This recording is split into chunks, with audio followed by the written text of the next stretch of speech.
vou falar hoje aqui sobre Oséias capítulo 5, quem quiser acompanhar a leitura aí, Oséias capítulo 5, vai ler alguns versículos, Oséias capítulo 5, verso 12, verso 13, 14 e 15, depois nós vamos pular para 6, 3.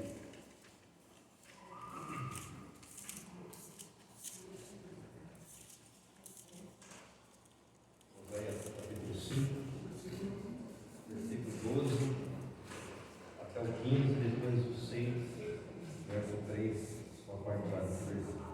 Vou ler para todo mundo, não muito tempo. Verso 12 diz assim: Eis que serei como uma traça na vida do povo de Efraim, como um mofo e podridão para todos em Judá. Quando Efraim observou a sua enfermidade, Judá notou os seus tumores, Efraim recorreu à Síria e mandou trazer alguma ajuda do grande rei.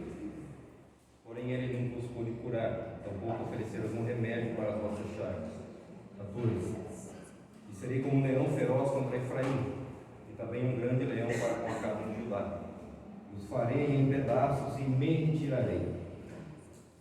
Eu os tornarei sem que ninguém possa livrá-los. Verso 15. Então retornarei ao meu lugar, até que eles reconheçam todo o mal que cometeram e que são culpados. E então busquem a minha face. É certo que debaixo de grande aflição eles me buscarão desesperadamente com todo fervor. Verso 3 do capítulo 6, só o início do texto. Diz assim: Conheçamos e prossigamos firmemente adorando e conhecendo a Yahvé, o Senhor. Amém, irmãos?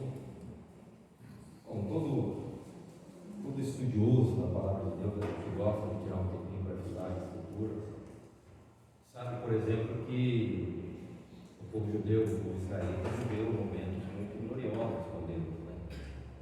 Atividades, milagres, grandes sinais. A gente tem ali, por exemplo, Deus tirando o povo do Egito do braço forte, né? Derramando as 10 pragas do Egito, abrindo o mar, fazendo o povo receber alimento dos ouriços, enfim. O povo viveu períodos em que os juízes foram aqueles que foram usados por Deus para despertá-los, avivá-los, com que eles enxergassem os seus erros. Aí tem os profetas maiores e menores. Então o povo viveu experiências gloriosas com Deus, e ainda assim, tendo esse contato com o Senhor, vivendo essas coisas maravilhosas, nós encontramos aqui nesses poucos versículos que a gente leu um estado de calamidade do povo. Nós temos aqui um povo que agora vive sob o reinado de Jeroboão, filho de Salomão, em que, segundo a história, diz que foi uma época em que Israel foi extremamente próspero,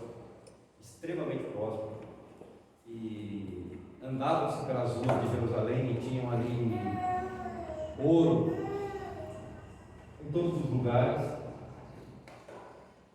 e nesse cenário o povo acaba se acomodando, o povo acaba se esfriando na fé e deixando de lado a coisa mais importante que era ter comunhão e ser fiel ao Senhor.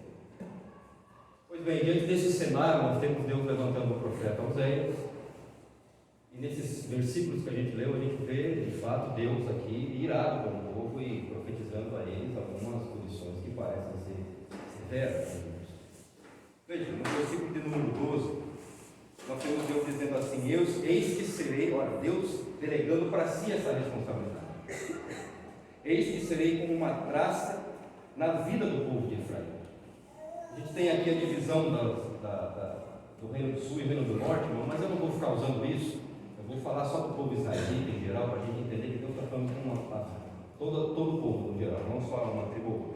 Então ele diz assim: eis que serei como uma traça na vida do povo israelita, do povo de Efraim, como um mofo e podridão para todos em Judá. Veja aí, irmãos, que Deus ele compara a destruição que estava por vir a Efraim ao trabalho de uma traça. Ou seja, a destruição que estava por vir sobre o povo judeu, sobre o povo israelita, Deus compara como uma traça e uma podridão. E perceba, ambos uma ação ativa divina para punir o seu povo que agora está em rebeldia contra ele. Aqueles que conhecem um pouquinho sobre a ação de uma traça, de uma podridão, sabem que a traça ela age externamente. Você vê a traça corroendo ali uma roupa, alguma coisa, e a podridão, quando você vê ali uma fruta com a casca ali meio podre, você sabe que interiormente aquela fruta já está podre. A casca externa, ela só é uma reflexão daquilo que já está acontecendo internamente daquela fruta. Então veja, Deus está dizendo aqui que por causa do pecado do povo agora que estava acomodado, desfrutando de momentos maravilhosos ali, de extrema paz, de riqueza, eles se afastam de Deus. Deus agora vai puni-los, vai corrigi-los, primeiro internamente, depois externamente. Interna por meio da podridão e externa por meio da nação que viria a corrigi-los, que mais à frente nós veremos que seria a própria nação assíria e o império assírio que viria a punir o povo de Israel. Mas veja, Calvino aqui, eu vou citar bastante Calvino nessa mensagem, irmãos, porque Calvino ele é brilhante no comentário dele sobre os velhos. Calvino vai dizer aqui nessa passagem, nesse versículo, a seguinte frase: Deus, por vezes, extravasa sua severidade, mas em outras, ele lentamente nos castiga. Olha como Calvino é brilhante aqui nesse comentário, irmãos. Ele diz que algumas vezes Deus ele pune o seu povo, ou pune as pessoas, extravasando a sua ira, demonstrando de fato que ele está irado com os pecados da sua igreja, ou irado com os nossos pecados, ou irado com o pecado da nação. Mas algumas vezes ele faz isso brandamente, mansamente, de modo que nós não conseguimos notar, não conseguimos ter percepção de que Deus está de fato nos corrigindo. Aí Calvino brilhantemente ele continua aqui, mas seja qual for a maneira, nós somos lembrados de que não devemos adormecer quando Deus nos disciplina. Ora, toda disciplina, irmãos, toda a correção divina precede um propósito. Nós não devemos pensar aqui que Deus, aliás, que as coisas acontecem na nossa vida é obra do acaso. Deus soberanamente controla todas as coisas, inclusive até os momentos ruins que enfrentamos.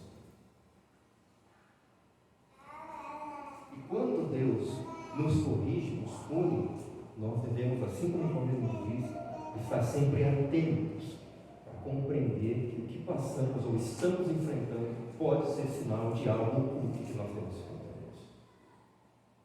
Mas veja, no versículo 13, o Senhor diz assim: quando Efraim observou, veja, quando Efraim percebe a sua enfermidade, a sua dor, o seu sofrimento, Efraim não recorre a Deus. Olha o que o texto diz: Efraim recorreu a Assíria.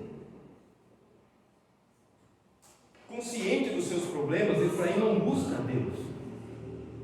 Ela não vai buscar auxílio no Senhor, mas pede socorro a um rei assírio, ou a um homem, ao braço de alguém que não tem poder de fato para livrar. Aí Calvino, novamente, brilhantemente, ele vai dizer que tal é comumente feito pela maioria dos homens. Olha aqui, irmãos, Calvino está dizendo assim: isso é comum acontecer. É comum esse tipo de coisa acontecer. Os homens passam por momentos difíceis na vida. Algumas vezes os momentos difíceis que vêm, eles começam pequeno, porque Deus está agindo aí brandamente conosco, por causa de alguns erros que nós cometemos. Aí nós achamos que isso é obra do acaso.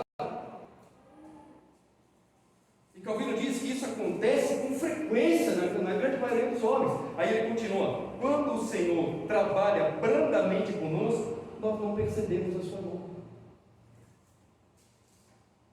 Nós não percebemos a sua mão.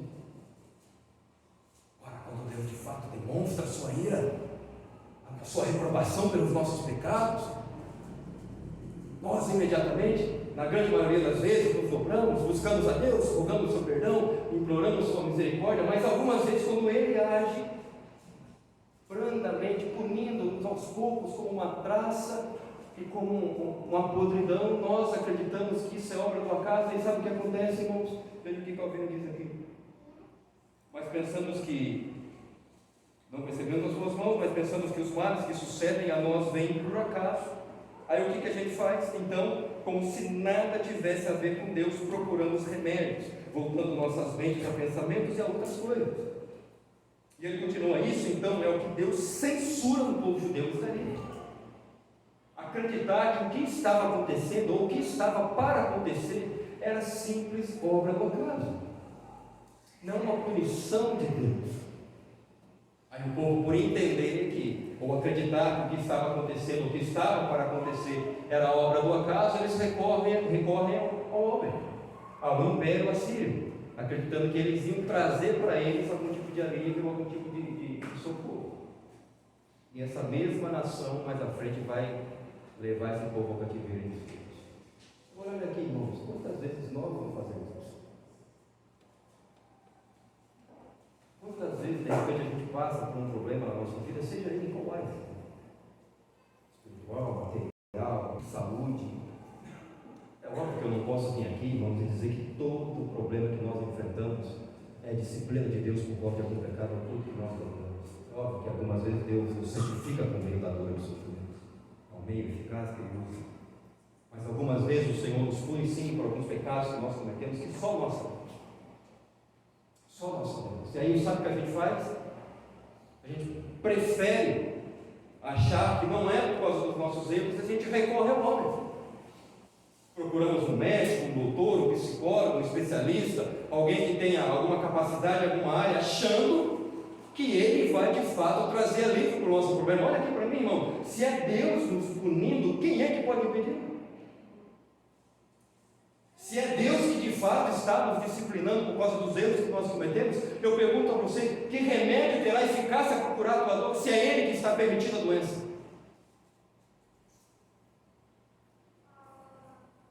Que psicólogo vai trazer para você um sono tranquilo à noite, se é Deus que tem tirado o seu sono? Por causa dos erros e pecados ocultos que nós cometemos e guardamos debaixo dos tapetes da nossa vida.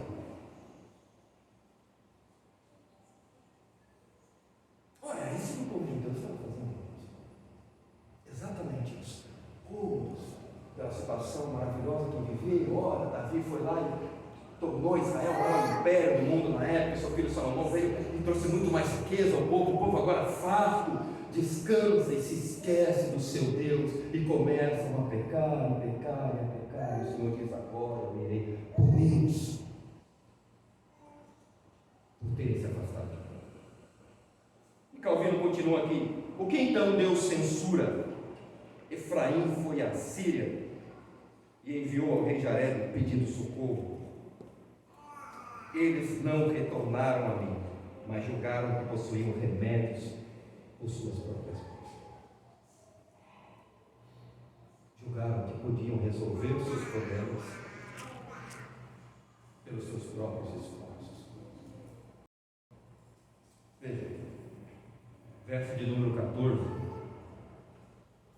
O Senhor diz assim: e serei como um leão feroz. Olha novamente o Senhor delegando a ele a punição sobre o seu povo. E serei como um leão feroz contra Israel, e também um grande leão para com a casa de Judá. Todos nós sabemos aqui, irmão, como um leão destroça sua presa quando ele está faminto. É óbvio que Deus, no seu poder em absoluto, excede a força de todos os animais desse planeta. Mas ele compara o leão para que nós venhamos a entender que a punição que ele estava trazendo sobre o seu povo de fato não era severa. Era uma punição que tinha um propósito e seria dolorosa para aqueles que iam passar. Aí Calvino novamente aqui continua dizendo: do que vos aproveitará o rei assírio? Do que vos aproveitará, irmãos, o médico que vocês têm consultado? Do que vos aproveitará o advogado? Do que vos aproveitará o remédio? Veja, o povo estava aqui por causa dos pecados que praticavam, buscando socorro no homem, e o Senhor se levanta e diz para eles o seguinte: olha, eu serei contra vocês como um leão feroz. Eu serei. O rei da Síria não pode poupar vocês da minha ira. Aliás, nenhum reinado nesse mundo. Vocês podem juntar a Síria, os babilônios, os medos e persas, os romanos e os gregos, e todo o seu império e toda a sua força. Eu irei puni-los. E nenhum desses reis poderá evitar a punição que eu farei sobre vocês. Olha aqui, irmãos. Nada do que nós venhamos a fazer, remédios, doutores, especialistas, podem evitar o propósito que Deus estabeleceu através da sua punição ou disciplina sobre nós por causa dos pecados que cometemos. A doença que enfrentamos no nosso corpo pode ser uma doença curável, em que haja remédios eficazes na medicina atual para curar esse problema. Se Deus colocou para nos punir,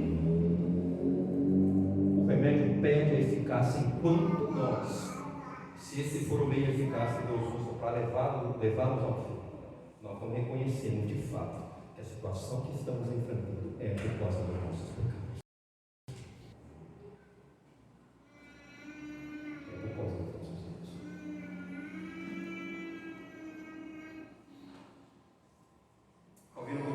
Este ponto ensina-nos que os homens, quando tentam contrapor inúteis auxílios à ira de Deus, tentam evitá-lo, eles só ganham uma coisa: provocam a ira de Deus mais e mais. Quando nós tentamos fugir, buscando auxílios em coisas que de fato não vão nos ajudar, a única coisa que a gente traz sobre nós é mais ira, é mais pecado. Calvino termina o comentário desse texto aqui. Tudo isso trazemos sobre nós com nossas perversas tentativas, quando experimentamos buscar escapatórias da punição por nossas transgressões. Veja, versículo de número 15. Então retornarei ao meu lugar, o Senhor diz.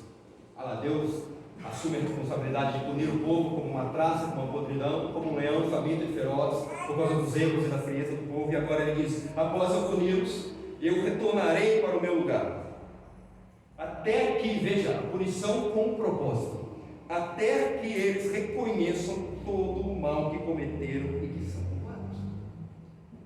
E ele continua dizendo: então busquem a minha face. O Senhor termina o texto dizendo assim, e é certo, vai acontecer, porque Deus vai usar um meio eficaz, uma graça impedível, que vai levar o povo a ter um arrependimento sincero. E ele diz: é certo, vai acontecer, que debaixo da grande aflição eles me buscarão desesperadamente com todo o fervor. Veja, irmão, na primeira parte do texto, o Senhor diz aqui: então retornarei ao meu lugar. É óbvio que o texto, eu não posso assumir isso no texto aqui, dizer que esse afastamento do Senhor é uma total remoção dos meios que dão condição para o povo reconhecer o seu estado, porque o próprio Senhor vai dizer no texto que o afastamento se dá, então o povo vai reconhecer que está nessa situação, então Deus não remove todos os meios eficazes que levariam o povo a ter esse arrependimento, esse entendimento de ver que estão em pecados, porque nós sabemos que é impossível para um homem natural, pecador, caído, entender e compreender que ele precisa buscar a Deus, ou que ele está num estado que ele precisa servir ao Senhor. Então esse afastamento de Deus é uma remoção de os meios por causa da dureza do coração do povo, mas Deus não deixa um sozinho. E quando Deus se afasta aqui, irmãos, Deus entrega ao povo a dureza do seu coração. Ora, nós sabemos, para que o povo possa buscar ao Senhor ou servir a Deus, ele precisa de um auxílio eficaz da parte do Senhor, para reconhecer o seu estado e agora ser fiel a Deus. Quando o povo não consegue fazer isso, é porque por causa da dureza do coração, por causa da resistência do povo, Deus nega esse meio, então entrega ao povo a dureza. E eles acabam fazendo tudo que o coração maligno deles. Talvez esse seja o cenário de alguns de nós aqui, irmãos. Veja, outra hora talvez possam existir pessoas aqui que eram fervorosas na obra do Senhor, tinham prazer em fazer as coisas para Deus, tinham prazer de orar, de estudar as Escrituras, passavam horas ali lendo versículos, textos, passagens, tinham prazer de conversar com os irmãos, paravam para conversar com um outro, e tinham prazer, passavam horas falando sobre Cristo, debatendo textos bíblicos, faziam obras gloriosas para Deus, estavam sempre dispostos ao pastor, ao presbitério: me chama, eu quero, eu estou disposto. E agora esse irmão que era fervoroso outra hora, agora é frio. E ele não é frio senão porque antes ele resistiu e disse não a Deus. Então Deus agora entrega esse homem ao desejo do seu coração.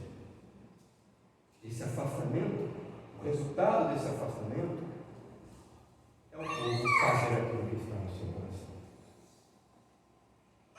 Veja, talvez você era essa pessoa, irmão, dedicado nas coisas de Deus, amava o Senhor, orava, estudava, jejuava, era fervoroso, tinha prazer no ministério sagrado.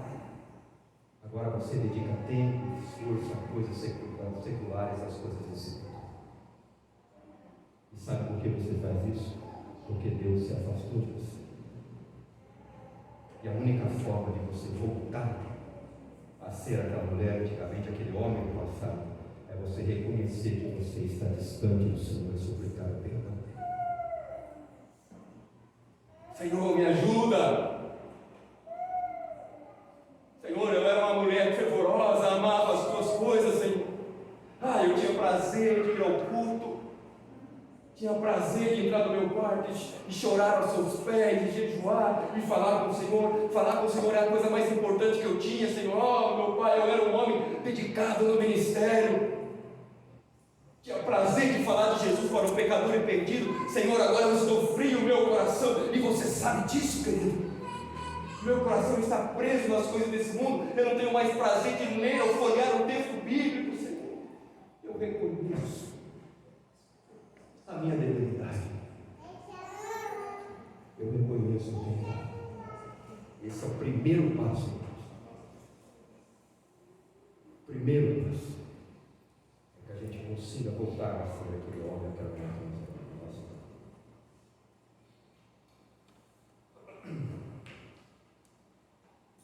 Até que reconheçamos todo o mal que cometemos e que somos culpados. Veja, irmãos, esse afastamento era um propósito. Até que o povo percebesse o seu erro e que estava em rebeldia contra o Senhor. Perceba ainda que Deus se afaste.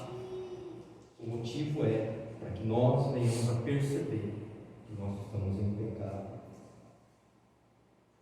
e precisamos nos consertar.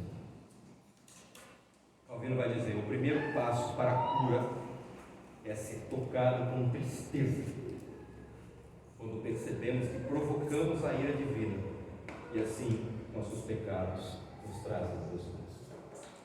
O primeiro passo que você deve tomar para você voltar a ser aquele homem, aquela mulher que você era no passado, é você confessar e entender que você tem falhado no Senhor. Só então você vai receber a cura e o alívio que você tem tanto padecido nesses últimos anos. Deus só retornará, irmãos, quando reconhecemos que temos. O final do texto diz assim: é certo que debaixo de grande aflição eles me buscarão fervorosamente. Perceba a ênfase dessa parte final: fervorosamente. Irmãos, a dor é um meio extremamente eficaz de levar os eleitos ao compromisso santo com Deus. A dor é um meio extremamente eficaz que Deus usa para quebrar o coração daqueles que foram escolhidos por eles e estão numa situação de frieza e egoísmo. Olha para a nação aqui, rebeldes aos olhos do Senhor, vivendo distante do seu Deus. Deus trabalha e brada contra eles, severamente punindo-os. E o próprio Senhor, antes que acontecesse, porque ele já havia determinado assim, ele vai dizer: e após eu puni-los, após eu castigá-los severamente, após eu corrigi-los severamente, este povo certamente voltará a me buscar fervorosamente. Ora, debaixo de grande dor e sofrimento, debaixo de grande tribulação e de lágrimas, irmãos. Eu espero que esse não seja o cenário de alguns aqui. Não quero eu, e não é a minha vontade, que algum de nós voltemos a ser fervorosos com Deus e compromissados e santos com o Senhor, só depois que Ele nos puniu severamente. Mas eu preciso alertá-los e ser sincero com vocês. As Escrituras nos ensinam, e Deus nos diz aqui, que a dor é um meio eficaz que o Senhor usa para levar os seus eleitos a um compromisso sincero e verdadeiro.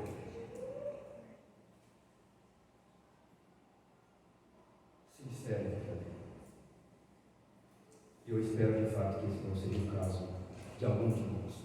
Que nessa noite o Senhor possa estar falando no seu coração e você possa assumir, reconhecer que você realmente tem vivido distante de Deus. E não espere Deus punir que você possa voltar a ser aquela mulher, aquele homem que você havia passado. E a gente chega aqui em Oséias capítulo 6, versículo 3, só a parte A. O Senhor diz aqui: conheçamos e prossigamos firmemente adorando e conhecendo Yahvé, o nosso Senhor. Calvino, no seu comentário, ele vai traduzir esse versículo da seguinte forma, irmão: então conheceremos, se, perceba aqui, irmãos, então conheceremos se prosseguimos em conhecer o Senhor. Perceba que Calvino está dizendo aqui que a única maneira de você conhecer Deus de fato é se você prosseguir em conhecer. Moody, que também era um homem brilhante, traduzindo esse texto, ele diz assim: aqueles que retornassem ao Senhor e deixassem a apostasia, só então viriam a conhecer a Deus de fato. Os dois comentários complementam um ao outro, porque enquanto Calvino diz que a única forma de conhecer a Deus é se nós prosseguirmos na busca incessante de conhecê-lo, Moody vai dizer que a única forma de conhecer Deus de fato é se nós abandonarmos os nossos pecados. Ora, o que os dois estão dizendo aqui, irmãos, basicamente é: não há apatia. Não há apatia. E o que nós vivemos hoje na igreja do século 21 é crentes que são apáticos. Pessoas que sentam no sofá da sua casa e esperam que Deus mova o impossível para levá-los a um compromisso com Ele. Veja, não tem um único texto nas Escrituras, irmãos, e eu afirmo categoricamente para vocês isso, em que dá motivos para o crente ser desinteressado nas coisas de Deus. Não existe um único só. Veja, Provérbios capítulo 2, Salomão sabiamente vai dizer o seguinte aqui: se você buscar a sabedoria como quem procura prata. Ora, quem é que procura um tesouro de qualquer forma, irmãos?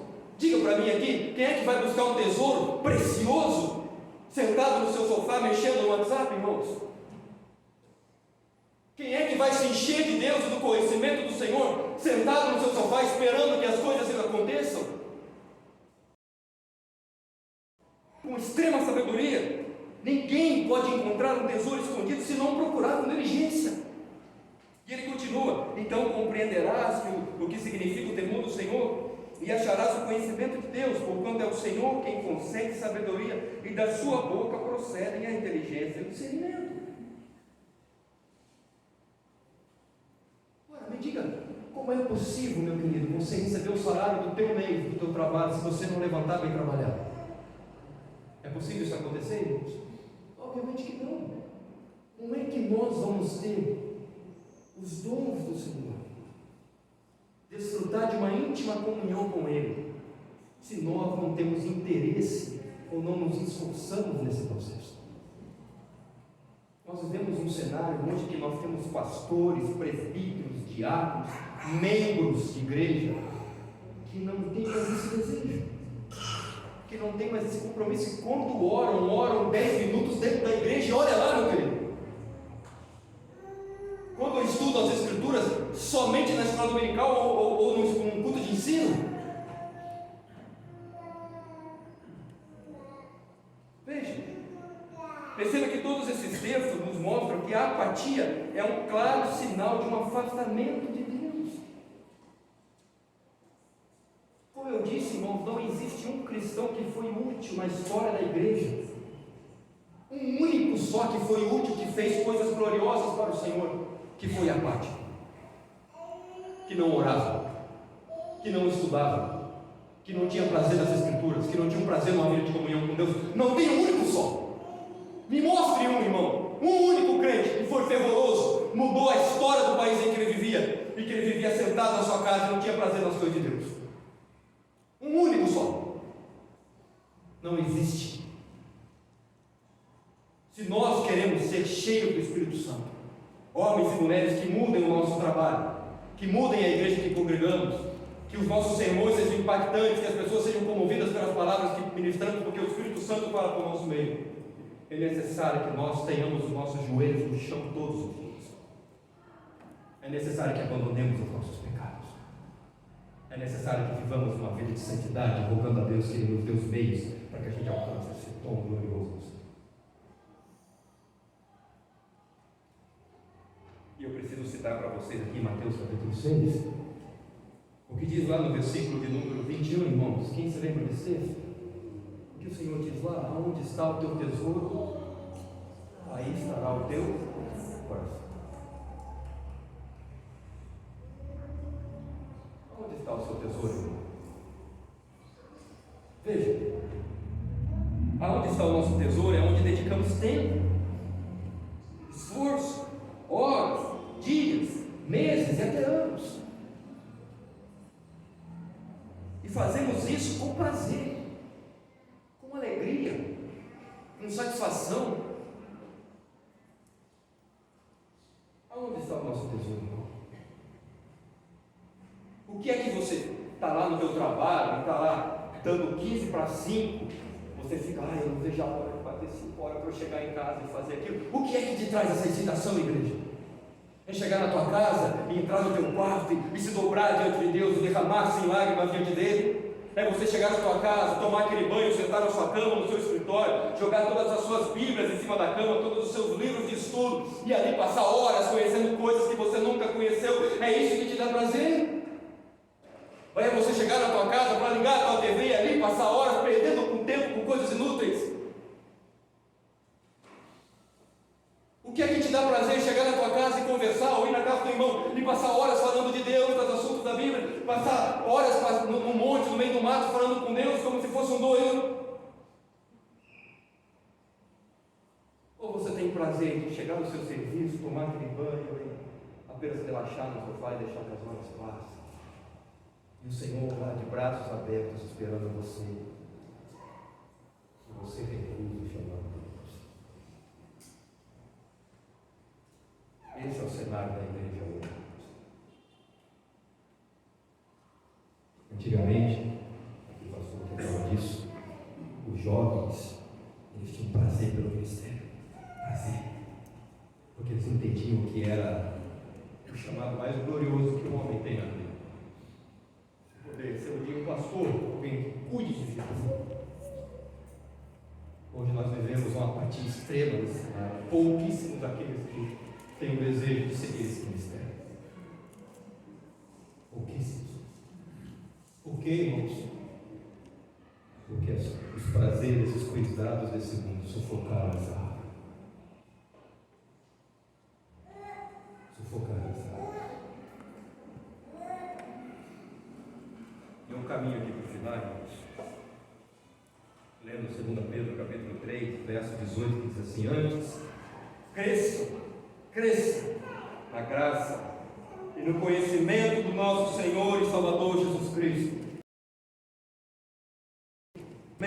De nosso Senhor e Salvador Jesus Cristo. Pedro aqui, irmãos, nos diz com muita clareza: a vida do cristão não é estática, igreja.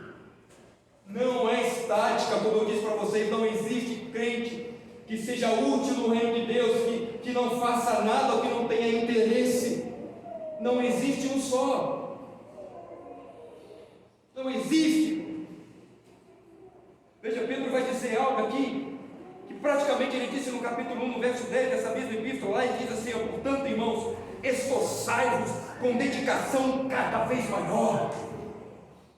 Pelo amor de Deus, irmãos, isso é o contrário da estática ou da apatia. Ele está dizendo que o nosso esforço deve ser constante, abundante e cada vez maior. Olha aqui para mim, será que nós estamos fazendo isso, irmãos?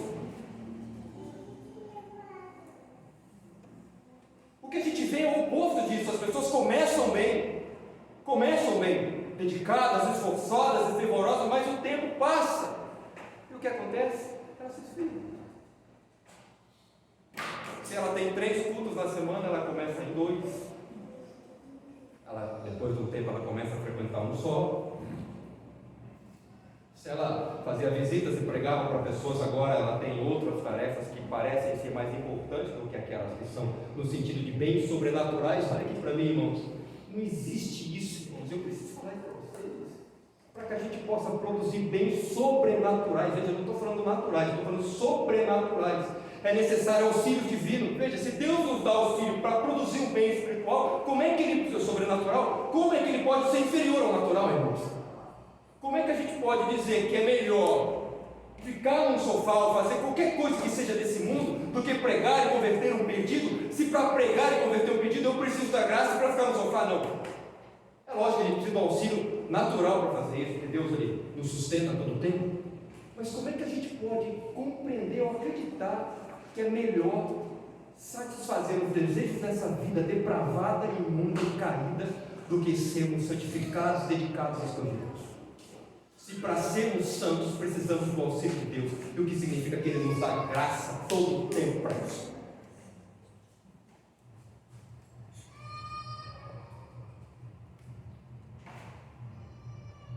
Pedro continua aqui, confirmando o chamado e a eleição com que fostes contemplados, pois se agirdes desse modo, jamais abandonareis a fé. Veja as expressões que Pedro usa aqui, irmãos. Esforçai-vos com dedicação cada vez maior. Eu vou repetir isso, irmãos. Esforçai-vos com dedicação cada vez maior. O motivo do seu sofrimento talvez seja por alguns erros que você tem cometido, mas o Senhor está nos dizendo que ainda que Ele tenha entregado a você, e você agora tem estado em estado de esfriamento e rebeldia, essa entrega não foi total e completa. Ainda há graça disponível para você voltar, e Ele está te chamando, meu querido. Volte a ser a mulher que você era, volte a ser o homem que você era.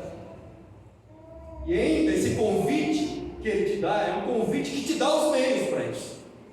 Tem graça abundante aí. Ele bate na porta, mas o homem não pode abrir se não tiver graça, meu querido. E se Ele está te batendo na porta, está te chamando, é porque Ele está te dando os meios. O que você vai fazer com isso?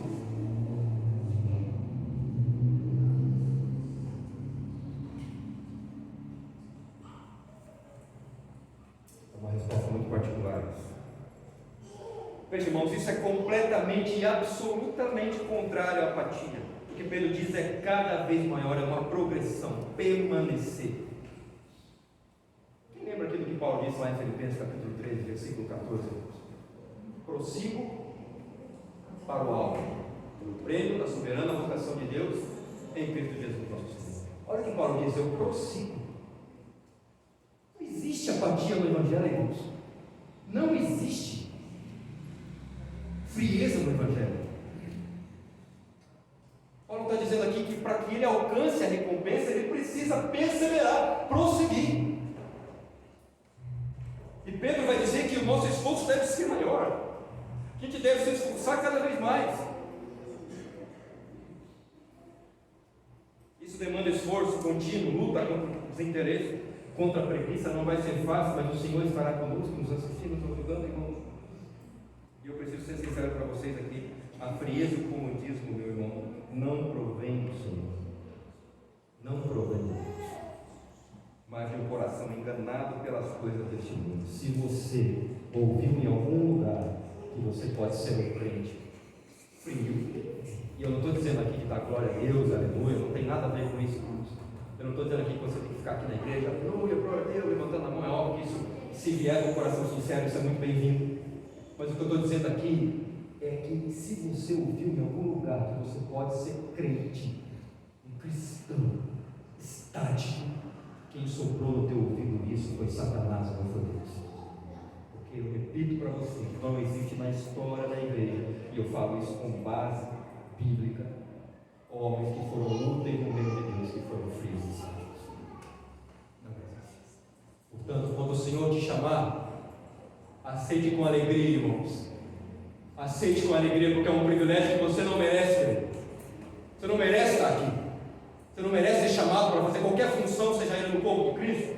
nem eu mereço. Então, quando o Senhor te chamar para isso, entenda e compreenda que você estava destinado ao inferno e o Senhor foi ao seu encontro. Abriu os teus olhos, abriu os teus ouvidos e te fez enxergar para onde você ia. Agora, nós, como crentes salvos em Cristo, devemos aceitar o ministério que Ele nos dá. E é isso que Ele está fazendo conosco hoje.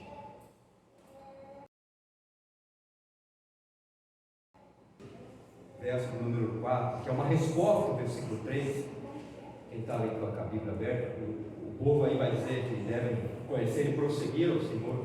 Aí Deus vai responder no versículo 4 o seguinte: o Senhor responde: que vos farei, ó Efraim? Que vos farei, ó Judá? Porque o vosso amor é como uma neblina da manhã, como um orvalho que rapidamente se evapora. Oséias capítulo 6, versículo 4. Que esse não seja o nosso sentimento, irmãos. Um amor passageiro. A neblina, quando ela está ali no seu ápice, os primeiros raios solares fazem com que ela se dissipe. Que não seja assim o nosso amor e o nosso interesse por Deus. A gente tem um compromisso verdadeiro, santo, e de um esforço completo para que a gente possa conhecer e prosseguir e conhecer o nosso Deus. Obrigado, irmãos, pela atenção de vocês. Deus abençoe.